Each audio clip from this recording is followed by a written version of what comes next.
never fly solo.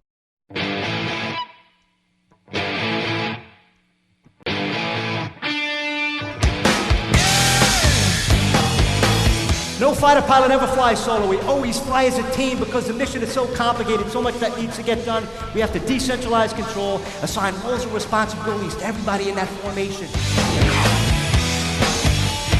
And 75% of the time, we're checking our six, looking for the enemy, but more important, we're checking the six of our wingmen because we can't see in our cockpit, barely able to move, quarter inch either way, what's going on underneath our jet or what's behind us.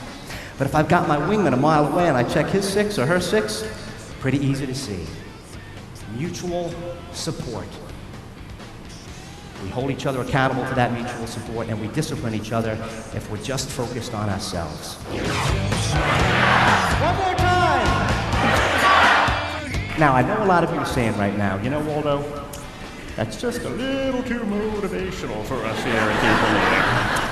I think Waldo's presentation was an exceptional, enthusiastic, passionate presentation. I loved the fact that he brought in the wingman concept to the whole thing because it not only applies to healthcare and what I do in healthcare, but my clients and even in my personal relationships and how we depend on each other.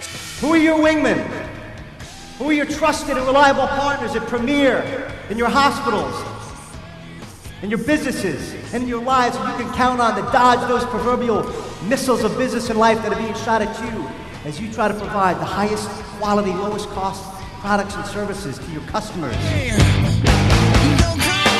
Before we strapped in on our sorties, folks, we would sit down around a table, we'd brief our mission with our wingmen, we'd assign roles and responsibilities, we'd gather intelligence, we'd study the competition, we'd come up with a plan, and last but not least, we'd contingency plan.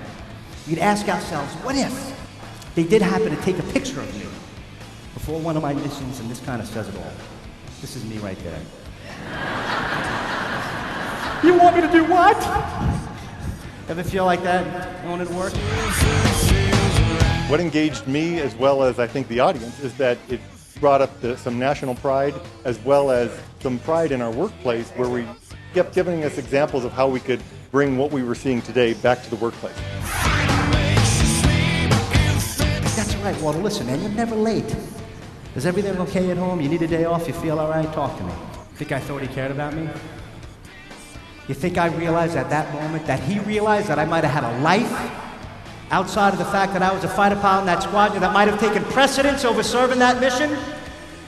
How many folks in this room have lives outside of work? Right? Some of you are like, Isn't it nice to know that you work with a leader, a coworker who acknowledges your humanity first and the fact that you're in business or a nurse or a doctor second? How do you think my loyalty was to Psycho when he acknowledged me in that regard? You think it went up? You think I became more motivated to serve? And how do you think it affected my wingmen in that squadron? You think they were all fired up, ready to push it up? And guess who ultimately benefited from the fact that we were better prepared, more mission-ready fighter pilots? You did, our customer. And that's the impact that you can have on your customer, the patients walking into your hospitals. When you care about each other first and foremost, when you're able to turn to each other and ask for help. When you check each other at 6 o'clock, when you listen and ask the right questions and care for each other. Give them help. Reach into that dungeon when they need help and say, come with me, you can do it, let's push it up together.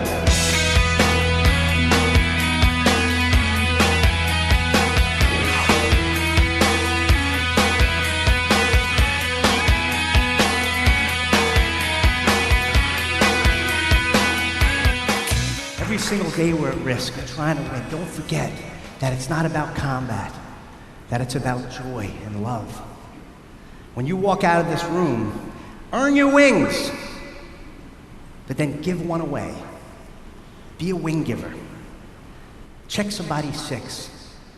Give them help. Wingman!